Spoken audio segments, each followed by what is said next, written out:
Hello, dear friends. Welcome back to this next part of the golden age of the samurai. This next part focuses on the myth and reality of the samurai. The popular view of the samurai warrior is of an unswervingly loyal, stoic, self-sacrificing swordsman who is honest, honourable, and heroic on the battlefield. When not at war, this warrior is a cultivated and refined gentleman, as accomplished in calligraphy, falconry, and tea ceremonies as he is in removing the heads of his enemies. This model of the samurai is a staple of popular culture, appearing often in comic books, video games, television, and movies. Hollywood films in particular celebrate the philosophical aspects of the samurai ethos, often meeting heavy criticism in Japan.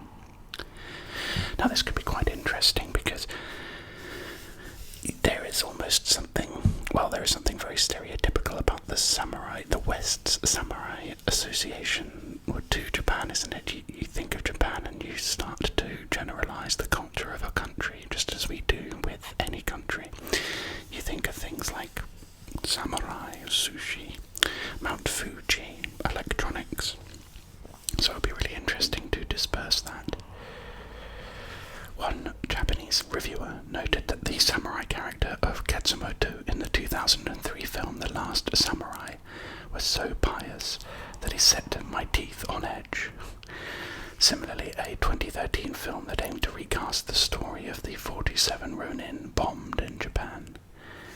This legend and its ideals of loyalty and self-sacrifice are of such pivotal importance to Japanese culture that the retelling of the story even has its own term, Chushingura. Here we have Akira Kurosawa's Seven Samurai, where the character Kanbei sums up the meaningless existence of the Ronin. Again we are defeated, the farmers have won, not us. And on the right here, despite being a samurai pretender, the Seven Samurai character Kikuchiyo displays many of the virtues inherent in Bushido, including loyalty, honor, and fearlessness in battle. But it's not just Western movies that perpetuate myths about the samurai ideal. One of the heroes of Akira Kurosawa's 1954 film Seven Samurai, widely considered one of the greatest samurai movies of all time, is Kyoso, a stoic master swordsman who rejects praise for his heroic deeds, along with his tot of pre-battle sake. The tradition of celebrating the honourable and civilised aspects of the samurai, however, is far older than Kurosawa. The samurai themselves first begin codifying their ideals and ethos as Bushido, or Way of the Warrior. Bushido was the code of ethics that every samurai was expected to live and die by. It required a spirit of courage and fearlessness, alongside the virtues of loyalty, honour, rectitude, integrity, benevolence, obedience, honesty, duty, filial piety, duty to one's own family, and self-sacrifice. These Bushido ideals were heavily influenced by the belief systems of Buddhism, Zen, Confucianism, and Shinto. Buddhism taught a warrior not to fear death, as he would be reincarnated in the next life. Zen helped a warrior to empty his mind and maintain clarity in battle. Confucianism encouraged morality, self-sacrifice, and filial piety. Shinto idealized loyalty, patriotism, and ancestor worship. In Nitobe Inazu's Bushido, The Soul of Japan explains samurai culture and ethos for Western readers. So the foreign interest was first sparked by this book published in 1900. Written in English, was a great favourite among overseas readers, compared aspects of samurai Bushido to medieval chivalry and Homer's Iliad. So these four religious tenets are described below. Buddhism. It furnished a sense of calm trust in fate, a quiet submission to the inevitable, that stoic composure in sight of danger or calamity, that disdain of life and friendliness with death. Zen.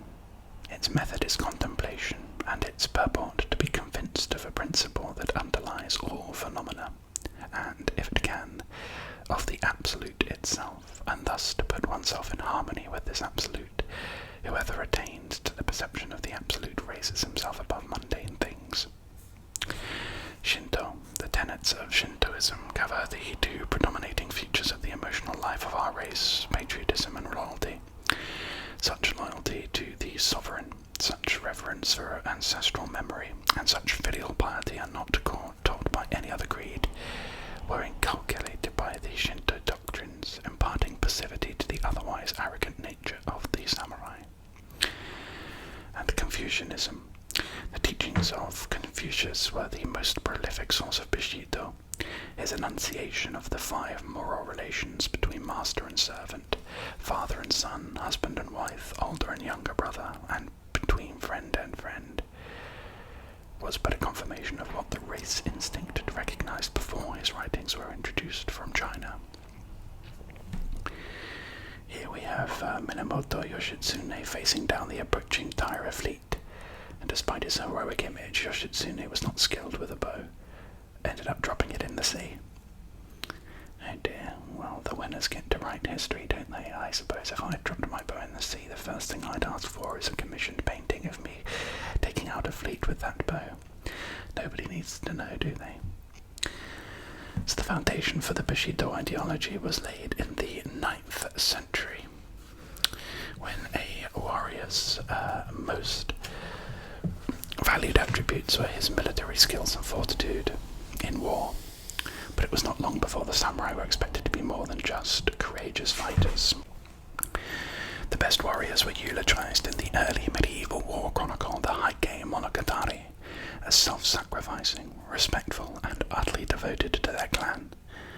By the 14th century, chivalric virtues began to appear in Japanese texts.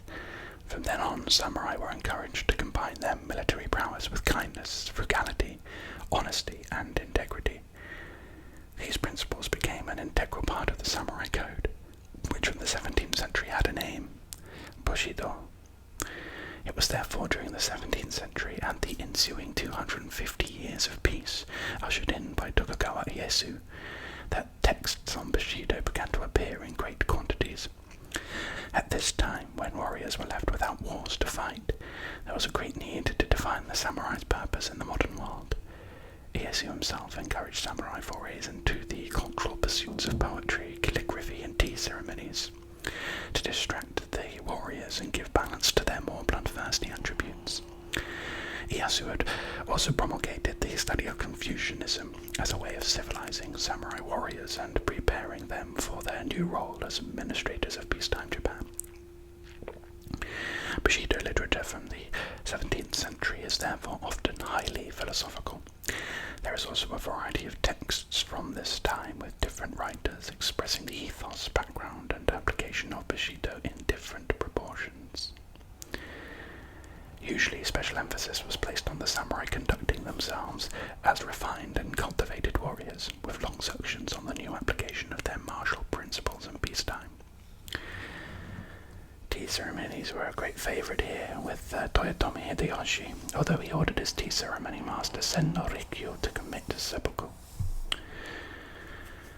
And Hakakure was a great favourite among samurai warriors. It proclaimed the way of the warrior could be only found in death. So while many of the 17th century Bushido texts were theory-led, the most popular book of the day claimed that the way of the warrior could be found only in death.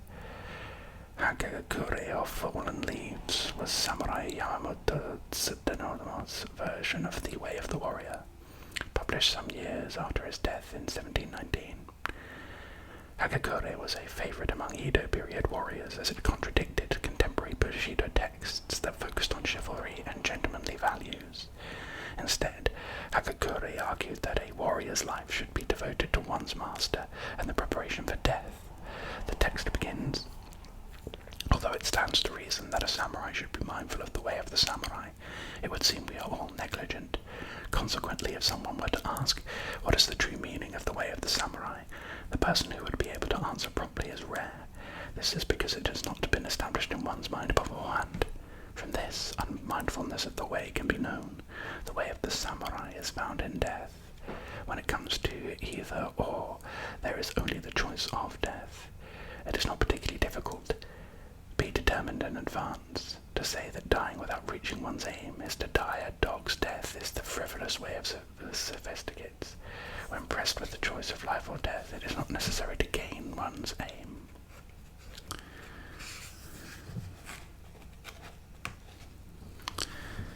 Rather stunning image here. Kusunoki Masashige, an exemplar of loyalty and self-sacrifice, surrounded by the enemy, he lamented not having many more lives for his master before committing seppuku.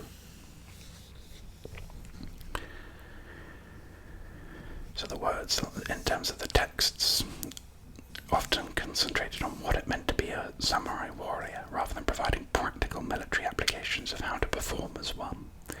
Part of the burgeoning theory of Bushido during the Edo period was to consider the samurai heroes of the past and romanticize their great deeds in an attempt to make warriors of the day behave properly.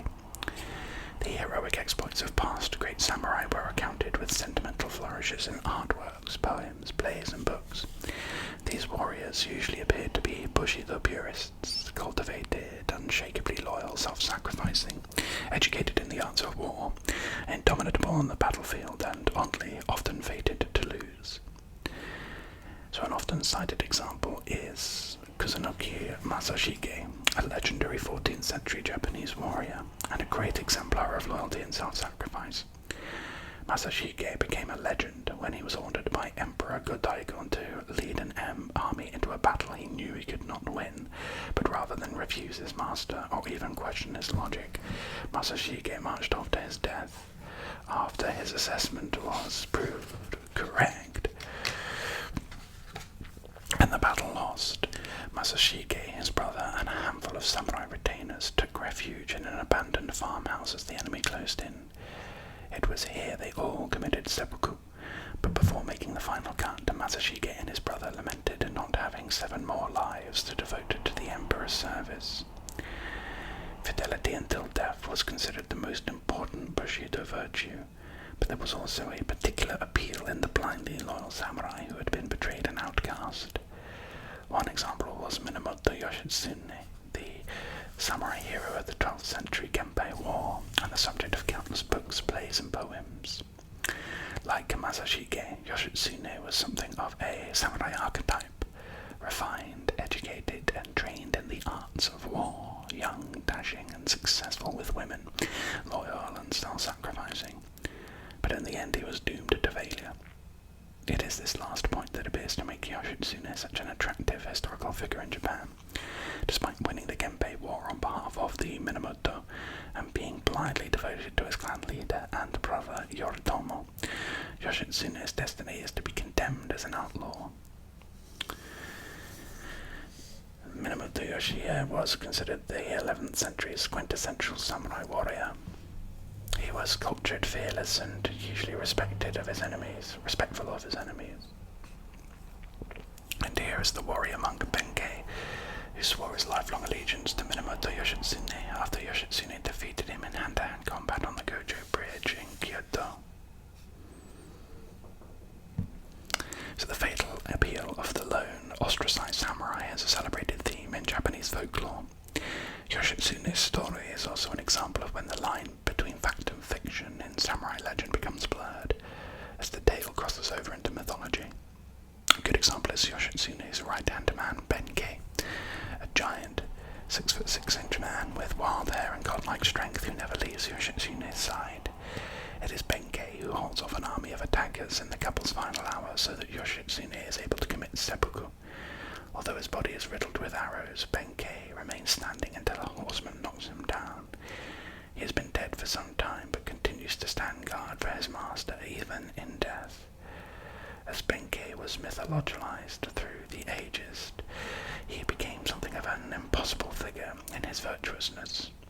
Most samurai could maintain some of the tenets of Bushido while letting others slip.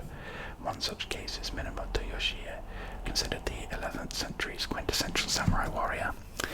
Yoshie was a formidable soldier and a cultured and respected leader who rather famously chased down his fleeing opponent Ade Sadato after the fall of his Koromo castle. Sadato was wounded and tried to escape his pursuer, but Yoshie asked, wasn't he ashamed to turn his back on his enemy who had a message for him? Sadato then turned to face Yoshie, who did not draw his sword but instead recited a verse from a poem. The warps of your robe have come undone, which meant Sadato's castle had been destroyed. To this, Sadato called back a subsequent verse from the same poem. Over the years its threads became tangled, and this pains me. And with this gentlemanly exchange, Yoshie let his enemy go, deeming this the honourable thing to do. But Yoshie then belies his Bushido virtues by becoming the first samurai warlord to openly challenge the emperor. The incident occurs when the emperor tells Yoshie he is not allowed to kill his prisoners of war. Enraged at this order, Yoshie decapitates his prisoners and throws their heads into a ditch by the side of the road. Considered a grave insult to the victims of the families, as well as a display of defiance towards the emperor, it is difficult to see where the gentlemanly Yoshie's Bushido ethics lie in these actions. So in this way, the whole notion of Bushido, even among the legendary warriors who valiantly beheld its virtues, is riddled with contradictions. Kato's way, Kato Kiyomasa, famously hunted tigers while invading the northern territories of Korea. So while many writers of Bushido theorized about its philosophical heart, other samurai theorists found no problem deciding how warriors should conduct themselves. Daimyo Kato Kiyomasa laid out his version of the way for the samurai in a simple set of rules and regulations called the Precepts of Kato Kiyomasa, codes that all samurai should follow regardless of rank. One should not be negligent in the way of the retainer. One should rise at 4 in the morning, practice sword technique, eat one's meal, and train with the bow, the gun, and the horse. A well-developed retainer should become even more so. If one should want diversions, he should make them outdoor pastimes such as falconry, deer hunting, and wrestling. And for clothing, anything between cotton and natural silk will do. A man who squanders money for clothing and brings his household and finances into disorder is fit for punishment. Generally, one should concern oneself with armour appropriate for his social position and use his money for marital affairs, or martial affairs rather. When associating with one's ordinary companions, one should limit the meeting to one guest and one host, and the meal should consist of plain brown rice. When practicing the martial arts, however, one may meet with many people. As for decorum at the time of a campaign, one must be mindful that he is a samurai. A person who loves beautification where it is unnecessary is fit for punishment. The practice of no drama is absolutely forbidden. When one unsheathes his sword, he has cutting a person down on his mind. Thus all things are born from being placed in one's heart. A samurai who practices dancing, which is outside of the martial arts, should be ordered to commit seppuku. One should put forth great effort in matters of learning. One should read books concerning military matters and direct his attention exclusively to the virtues of loyalty and filial piety. Reading Chinese poetry, linked verse, and waka is forbidden. One will surely become womanized if he gives his heart knowledge of such elegant and delicate refinements.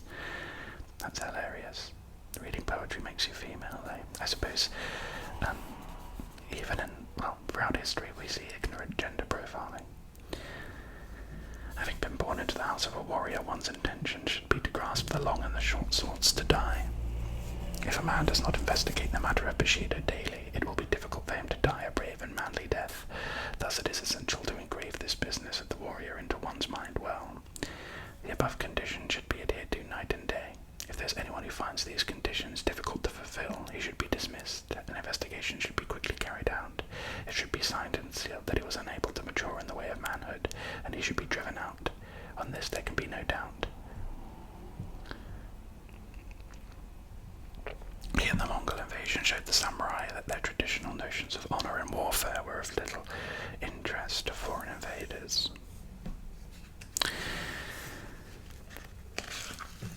So simply put, there were no guarantee that those cultivated samurai well versed in etiquette and tradition would actually behave honourably. Honour was one of the key virtues of the Bushido code, but it often gave way to ambition and self-interest.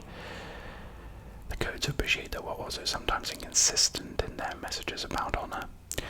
Those considered the best warriors, for example, were the ones who had put the conditions of warfare to their advantage. Samurai were encouraged to be opportunists in war, such as fighting with the sun at their back so it would blind their opponent, but they were also, paradoxically, expected to conduct a fair fight. Loyalty was another elusive ideal, although in theory it was that preeminent quality of the samurai prized above all else. Any worthy warrior would follow his master into death or lay down his life for him, but loyalty to whom or what was another question. The emperor was considered to be the most important man in Japan until the provincial clans decided that they did not want to serve him.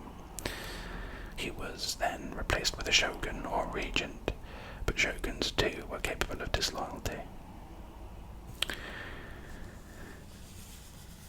Here we have an image that arquebuses were notoriously clumsy to fire and reload, so well-organised armies employed assistants to help with gunpowder and ammunition.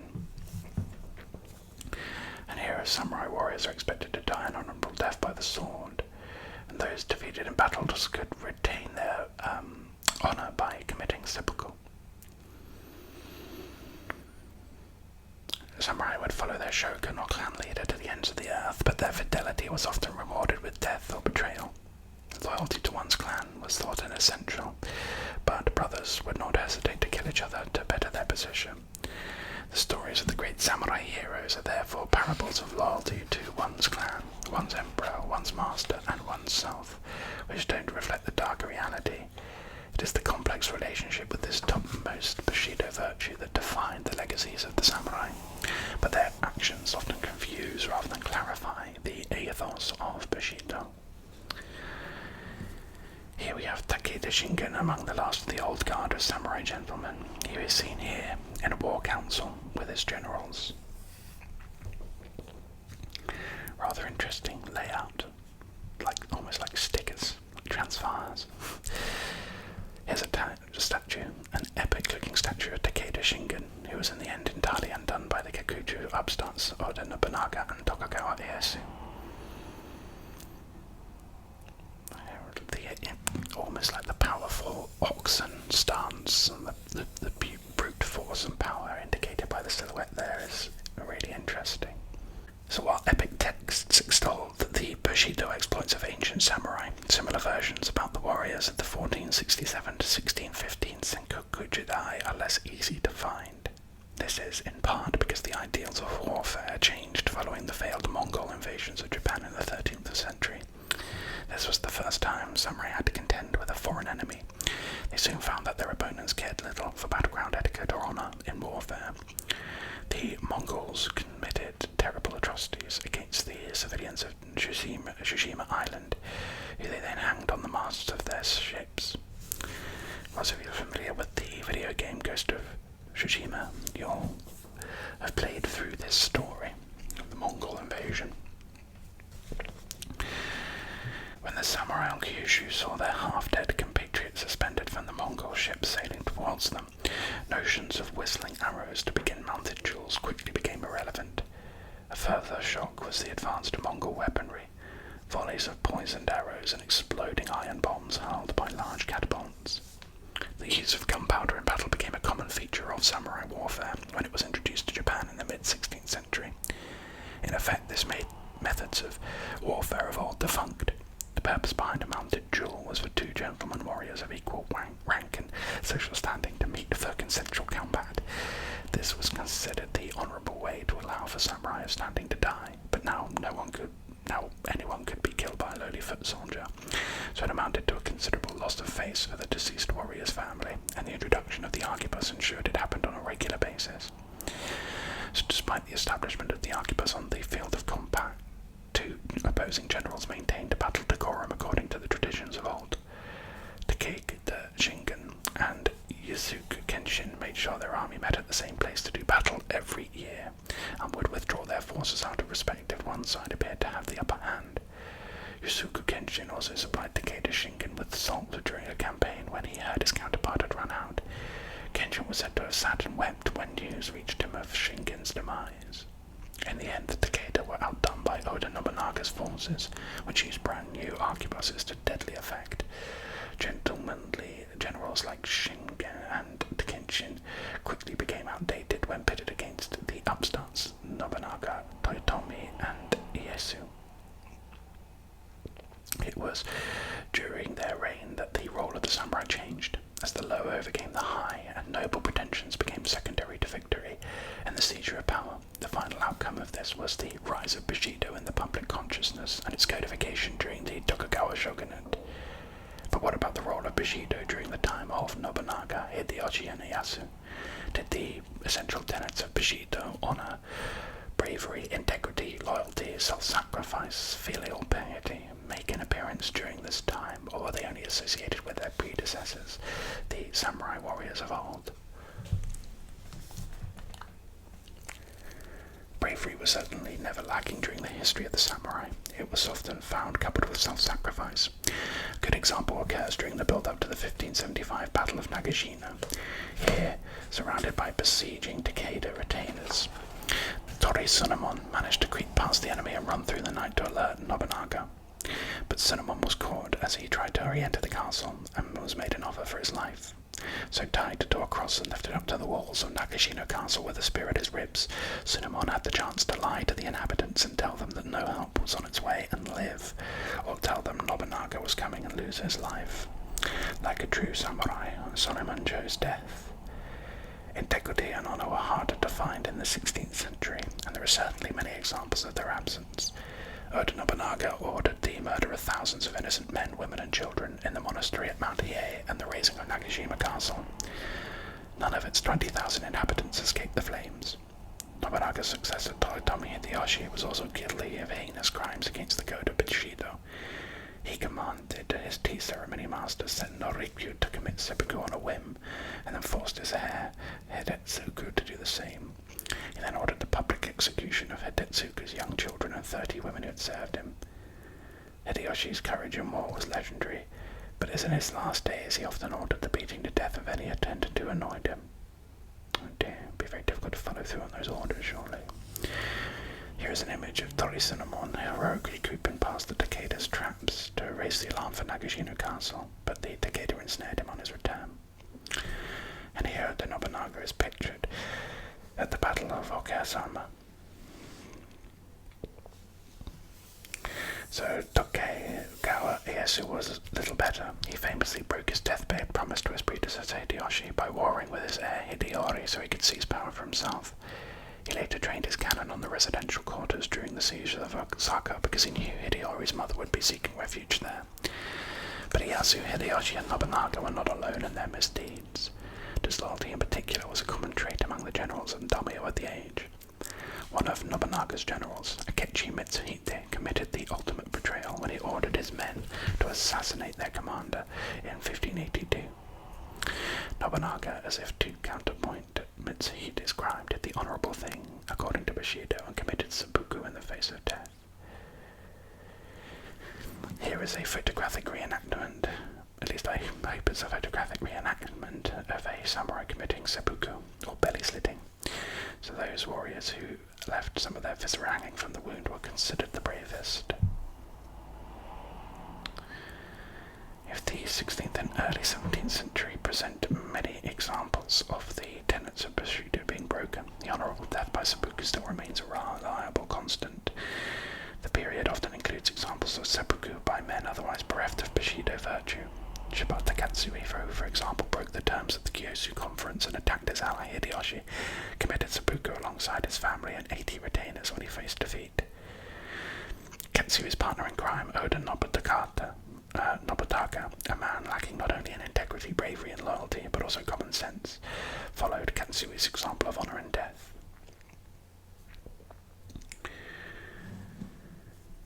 Here's a spot here, the Hojo Tadatoki. Takadoki Harakiri Yakura is one of the sites where the citizens of Kamakura performed mass suicide by seppuku. So seppuku could also be a collective act following defeat in battle. So an example of this was at the end of the 1333 Battle of Kamakura, when the Hojo-occupied city was overrun by samurai lords at Emperor Go-Daigo. Thousands of inhabitants killed themselves as a result, as recorded in the medieval epic, the Taiki. Now, Nagasaki Takashige ran around to his place saying, "Kill yourselves quickly, I shall go before you as your example." He stripped off the stomach armour, which alone remained on his body. caused his younger brother to serve him wine in a cup that had been placed before the Lord of Sagami, drank 3 times, and put down the cup in front of the lay monk Dojin or Setsu, saying, "To you do I give the cup with this relish." And he cut his body with a long cut from left to right, fell down, pulling out his inwards in front of Dojin. Dojin took up the cup, jesting, "Ah, what a relish! However abstemious a man might be, he would not refuse to drink this." He drank half of the wine therein, put down the cup in front of the Suwa lay monk, and in the same way cut his belly and died. When with tranquil spirit the lay monk Suwa Jikishu had tipped the cup 3 times, he put it down in front of his lordship, the Sagami lay monk, saying, "Most fully the young men displayed their loyalty. It will not do for others to be idle, or to say, 'I am ripe in years.' From this time forth let all eat of this repast." He cut open his belly in a cross, drew forth the dagger again, and laid it down before his lordship, the lay monk. Now the lay monk Nagasaki Enki had delayed to cut his belly, by reason that he looked with anxious eyes upon the Sagami lay monk. But Nagasaki's Shinnon, a young boy 15 years old that year, bowed before his grandfather, saying, "Assuredly will the Buddhas and gods give sanction to this deed. The filial descendant is he who brings honour to the name of his fathers." With 2 thrusts of his dagger, he slashed the veins of his aged grandfather's arms, cut his own belly, pushed his grandfather down, and fell on top of him. Thereupon the Sagami lay monk also cut his belly, urged to duty by this youth newly come of age, and the castle lay monk did the same. While in the hall, Hojo kinsmen and men of other houses bared their snowy skins to the waist, some cutting up in their bellies and some striking off their own heads. Truly 283 of the Hojo took their lives, each striving to be first. That's the Daiki, a chronicle of medieval Japan, translated by Helen Craig McCulloch in 1959. That would have been an incredibly intense scene to have witnessed firsthand. The sheer outpouring of emotion and severity, if you could imagine this happening 283 times in open. So seppuku, or suicide through belly slitting, often known as harikiri, is the source of endless fascination in the West, and I suppose it's named after this famous site, the Hojo Takatoki Haka Harikiri Yakura. The notion of honour and death by suicide was somehow legitimised in samurai culture by making the act itself as painful as possible. It involved plunging a blade into the left abdomen directly below the navel and then dragging it across the right side before making a final pull upwards. The bravest samurai were those who left their innards exposed, or better still, hanging from the wound. I don't even know how you'd do that. Would you have to actually physically grab it by hand? That's incredibly gnarly. Because seppuku was such an agonizingly slow way to die, a second was often on hand to put the samurai out of his misery by beheading him. The earliest examples of seppuku were by samurai cornered by their enemy and faced with torture and crucifixion of God. Later, seppuku was often used as a symbolic act to reduce shame, restore honor, and avoid accusations of cowardice.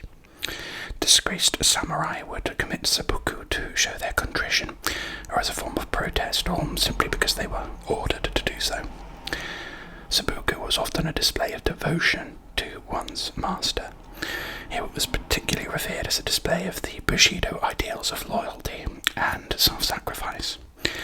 This type of seppuku even had its own name, junshi, or death through fidelity. Junshi was considered the most loyal act a samurai could perform. A famous case was that of Kusunoki Masashige, but another concerned Tomo Kazan, one of the few women samurai recorded in Japanese history. According to the medieval epic, the Heike Monogatari, Kazan had long black hair, and her face was very lovely. Moreover, she was a fearless rider, whom neither the fiercest horse nor the roughest ground could dismay, and so dexterously did she handle sword and bow that she was a match for 1,000 warriors. But the Heike Monogatari has little to say about Gozan's life other than her exploits during the last stand of her master Minamoto Yoshinaka. But now they were reduced to but 5 survivors, and among those, Tomo still held her place. Calling her to him, Kiso said, "As you are a woman, it were better that you now make your escape. I have made up my mind to die, either by the hand of the enemy or by mine own." And how would Kiso be shamed if in his last fight he died with a woman? Even at these strong words, however, Tomo would not forsake him, but still feeling full of fight, she replied, "Ah, for some bold warrior to match with, that Kiso might see how fine a death I can die." And she drew aside her horse and waited. Presently, Onda no Hachiro Morishige of Musashi, a strong and valiant samurai, came riding up with 30 followers, and Tomo, immediately dashing into them, flung herself upon Onda, and grappled with him, dragged him from his horse, and pressed him calmly against the pommel of her saddle, and cut off his head. Then, stripping off her armour, she fled away to the eastern provinces.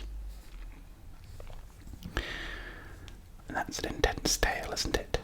Very disrespectful, though, to be fighting alongside a woman and feel it somewhat lessens your end.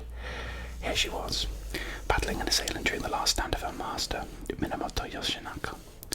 And here is a statue of Tomo Gozen, alongside Minamoto Yoshinaka. Apparently, she committed suicide upon hearing of Yoshinaka's death. Tomo's last act of service to Yoshinaka was that of Junshi, so the accounts seldom agree on the exact nature of her suicide, but the most popular has her jumping into the sea and drowning herself after hearing of Yoshinaka's death. It's perhaps surprising that instances of Junshi became more frequent during the Edo period of peace than they did during times of war. One of the most celebrated examples of Junshi occurred at the start of the 18th century as part of the story of the 47 Ronin.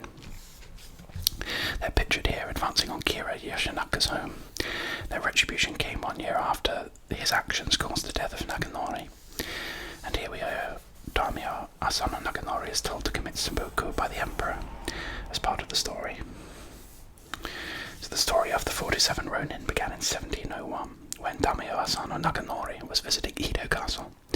The master of ceremonies was Kira Yoshinaka, a man who needed to be properly bribed to ensure the visit went smoothly. But the Naganori, a devout Confucian, did not believe in bribes, and his subsequent gift to Yoshinaka was deemed insultingly cheap.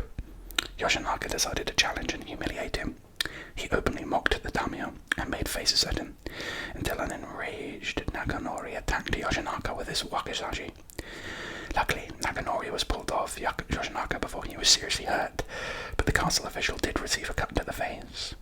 Although the injury was minor, Naganori had committed a grave offence by unsheathing his dagger in the shogun's castle, and he was ordered to commit seppuku. The shogun then ordered that there should be no retaliation. Naganori's death, however, left 47 of his retainers without a master. These men were honour-bound to take revenge, but the tale of their vengeance involved an extended pause. Yoshinaka was expecting an immediate reprisal for his part in Naganori's death, and he put the Ronin under surveillance. The leader of the 47 Ronin, Oishi Yoshio, knew they were being watched by Yoshinaka's spies, and ordered the group to disband and move to separate parts of the country. For his part, Yoshio moved to Kyoto and began disgracing himself by drinking heavily, brawling, and visiting geisha houses. He played the part of the fallen warrior so well that a passing Satsuma man kicked him and spat on him in disgust after he'd passed out drunk in the gutter. Reports of Yoshio's debauchery reached Yoshinaka, and after a year of being on high alert, the court official recalled his spies. Here they are confronted on the Ryogoku Bridge en route to Naganori's grave following the assassination of Yoshinaka. And here is a seppuku ceremony that shows the moment where the condemned samurai makes the fatal cut before being beheaded by his second. One night, a year and a half after Naganori's death, the 47 Ronin attacked Yoshinaka's mansion. Splitting into two groups, they took the fortress by stealth, killing any retainer who stood in their way, until they found Yoshinaka's bedroom. Here, Yoshinaka was afforded the same right as Naganori, to commit suicide by seppuku. But Yoshinaka could not go through with it. Instead, he was beheaded by Yoshio, who lay the head on Naganori's grave before the whole group of Ronin turned themselves over to the shogun. This presented the shogun with something of a quandary. On one hand, the Ronin had acted with absolute honour, according to the precepts of Bushido. On the other hand, the Ronin had assassinated a member of the shogun's entourage after he'd ordered that Naganori's death must not be avenged. All 47 Ronin were therefore told to commit seppuku, which they did, standing by Naganori's grave in a final act of tribute. This site soon became a shrine for pilgrims celebrating the Ronin's deeds. One pilgrim was the Satsuma man who had kicked a drunken Yoshiro on the street, and in an act of retribution for his callousness, the Satsuma man wept, cried for forgiveness, and then committed seppuku on Yoshiro's grave. An epilogue to the story concerns the fate of the Ronin's wives, who also committed the female equivalent of seppuku after hearing of their husbands. This is turning into an absolute bloodbath, isn't it? Their husbands' deaths, called jigai. This involved tying the legs together to maintain a dignified pose in death before slicing open the jugular. This is so bloody. There is a huge amount of doom and death here from one act. So after Tokugawa Ieyasu put down his rival Hideyori at Osaka Castle and declared there would be no more wars, opportunities to commit seppuku as part of samurai warfare naturally decreased. Seppuku, however, became more frequent during the Edo period. Junshi, in particular, gained popularity among samurai whose masters had died of natural causes rather than in combat.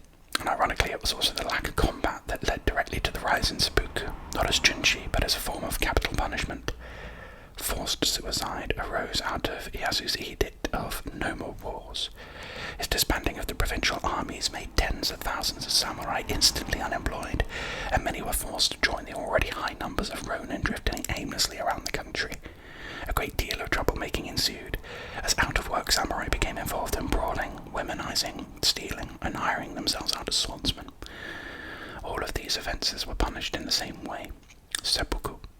It was hoped that it would reduce the numbers of samurai misbehaving. For many, however, there was little to live for anyway, and at least seppuku allowed for an honourable exit. So to deal with the increasing numbers of seppuku during the Edo period, more attention was paid to its ceremonial aspects. Manuals began to emerge on how to perform a seppuku ceremony, often going into minute details, from the red colour of the mats to prevent staining, to the best way to decapitate the seppuku principle. This was the task of a second, a thankless job that only ever raised a stir when it was performed incorrectly. The second would always be blamed if the head flew off and hit officials or rolled out of sight. For this reason, it was suggested that, for seconds, men are wanted who have distinguished themselves in the military arts. Every samurai should be able to cut off a man's head. Therefore, to have to employ a stranger to act as second is to incur the charge of ignorance of the arts of war, and is a bitter mortification. So up to 3 seconds were employed for a seppuku ceremony. They'd help the condemned samurai dress in a white kimono, eat a final meal, and write a death poem. Great emphasis was placed on decorum, and it was recommended that the execution itself took place quickly. If in his talk he should express himself like a noble samurai, all pains should be exhausted in carrying out his execution. Yet, however careful a man he may be, as he nears his death, his usual demeanour will undergo a change. Only the bravest samurai would perform a special form of seppuku called jumonjigiri. This was carried out without a second and used a vertical instead of a horizontal cut. The warrior was then expected to hold his hands over his face and remain quiet while he bled to death. Oh my, that is terrifying. The act of ceremonial seppuku was still being performed by the mid-19th century, when foreigners entered the country for the first time in over 200 years. It was the cause of horror and fascination for these visitors. Some dignitaries were even invited to view the ceremony. One such man was Algernon Bertram Freeman Mitford, a British lord and diplomat during the Meiji Restoration. I mean, if that is one of the most English names I've ever seen in my life. Algernon Bertram Freeman Mitford. Mitford read an eyewitness account of seppuku, which he said he found shocking at the time, but on his return to Britain sang its praises. We in this country are apt to look on harakiri as a barbarous and even theatrical form of suicide. It is nothing of the kind. It is indeed the sublimation of those ideas of honour which constitute the very essence of chivalry. Seppuku was abolished, along with the samurai, not long after Mitford's account, but it continued as a national phenomenon into the 20th century. Most notably, seppuku was committed by Japanese officers defeated in battle during World War II. Mitford's description of the seppuku ceremony in his 1871 book, Tales of Old Japan, is one of the few eyewitness accounts, certainly the only one written in English, and made here describe an instance of such an execution which I was sent officially to witness. The condemned man was Taki Zenzaburo, an officer of the Prince of Pisan, who gave the order to fire upon the foreign settlement at Hyogo in the month of February 1868. This is the female version of Seppuku jigai, the cutting of the jugular, and legs tied to ensure an elegant position in death. Terrifying. Carrying on with Mitford's description here, we're invited to follow the Japanese witnesses into the hondo, or main hall of the temple, where the ceremony was to be performed. It was an imposing scene, a large hall with a high roof supported by dark pillars of wood. From the ceiling hung a profusion of those huge gilt lamps and ornaments peculiar to Buddhist temples. In front of the high altar, where the floor, covered with beautiful white mats, is raised some 3 or 4 inches from the ground, was laid a rug of scarlet felt. Tall candles placed at regular intervals gave out a dim, mysterious light, just sufficient to let all the proceedings be seen. The 7 Japanese took their places on the left of the raised floor, the 7 foreigners on the right. No other person was present. After an interval of a few minutes of anxious suspense, Taki Zenzaburo, a stalwart man, 32 years of age, with a noble air, walked into the hall, attired in his dress of ceremony, with the peculiar hempen cloth wings that are worn on great occasions. He was accompanied by a kaishaku, chief second, and 3 officers. Slowly, and with great dignity, the condemned man mounted onto the raised floor, prostrated himself before the high altar twice, and seated himself on the felt carpet with his back to the high altar, the kaishaku crouching on his left-hand side. One of the 3 attendant officers then came forward, bearing a stand of the kind used in temples for offerings, on which, wrapped in paper, lay the wakizashi, the short sword, or dirk of the Japanese, 9 inches and a half in length, with a point and an edge as sharp as a razor's. This he handed, prostrating himself, to the condemned man, who received it reverently, raising it to his head with both hands, and placed it in front of himself. Here he is. Here he is satirized in another role as an Office of Works secretary, but this is what he looked like. Here's a form of Seppuku Jumonji performed without a second, and this individual will be covering their face while bleeding to death. But here we have a guide translated by Mitford on the ceremony. So if the execution takes place in a room, white cotton cloth should be laid down and mats prepared. 2 screens should be set up to conceal the dirk upon a tray, a bucket to hold the head after it has been cut off, an incense burner, a pail of water and a basin. When a sentence has been read, the condemned may say, "Sirs, I have nothing to say, yet since you were so kind as to think of me, I should be obliged if you would deliver such and such a message to such a one," which is the proper sort of speech for the occasion. The seconds must understand that there should be any mistake, they must throw the condemned man, and holding him down, cut off his head or stab him to death. 3 men are employed. The chief second strikes off his head, the assistant second brings forward the tray on which is placed the dirk, and the 3rd second carries the head to the chief witness for identification. The condemned man should be caused to die as quickly as possible. If the execution is delayed, it will cause the prisoner's courage to fail him. The principal should sit facing the west, the second facing the north. When the principal has taken his place, the second strips his right shoulder of his dress. Then the assistant brings out the tray on which is laid the dirk. The principal reaches out his hand to draw the tray toward him. Then he inserts the dirk in the left-hand side of his belly and drags it to the right. There are 3 rules at the time of cutting off the head. The first is when the dirk is laid on the tray. The second is when the principal looks at the left side of his belly before inserting the dirk. The third is when he inserts the dirk. Then the blow should be struck without delay. Should he take bad aim and cut the shoulder by mistake, and should the principal rise and cry out before he has time to writhe, he should hold him down and stab him to death and cut off his head. Oh my. If the body does not fall at once, the second should pull the feet to make it fall. There are some who say that the perfect way to cut off the head is not to cut through the neck at a blow, but to leave a little uncut, and as the head hangs by the skin, to seize the top knot and slice it off. When the head has fallen, the second should take out paper from the bosom of his dress and take the top knot of hair in his right hand, should lay the head upon the paper and submit it for inspection. When the identification of the head is concluded, the second places it in a bucket and the ceremony is concluded.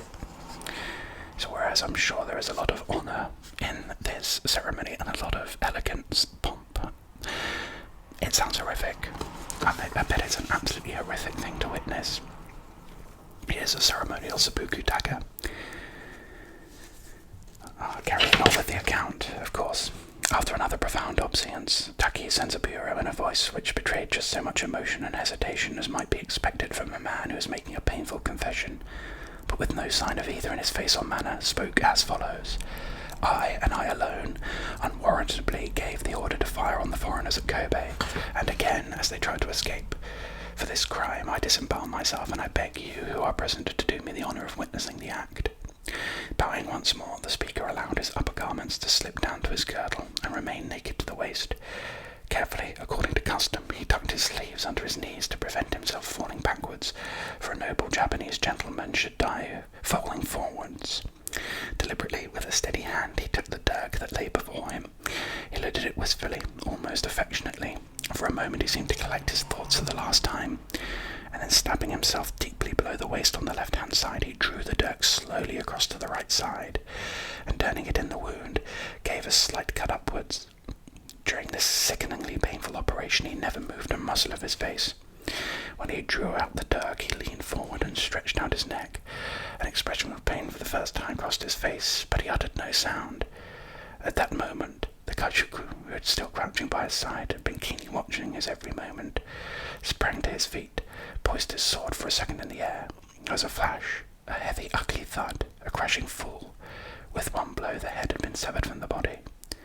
A dead silence followed, broken only by the hideous noise of the blood throbbing out of the inert heap before us, which but a moment before had been a brave and chivalrous man.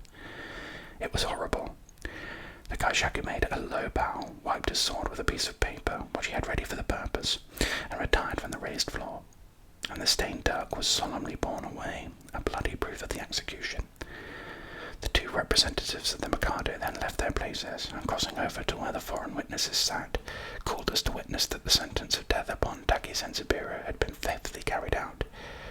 The ceremony being at an end, we left the table. Here is an illustration of the event. I mean, what do you even do when you've been called to assess whether or not it has been carried out completely? Effectively, you've got a pulsating corpse in front of you. I suppose you can just say, yeah, that looks like it did the job. So on that note, we're entering into samurai social structure, which will be for our next episode. So thank you very much for joining me for more Golden Age of the Samurai. I look forward to having you join me next time.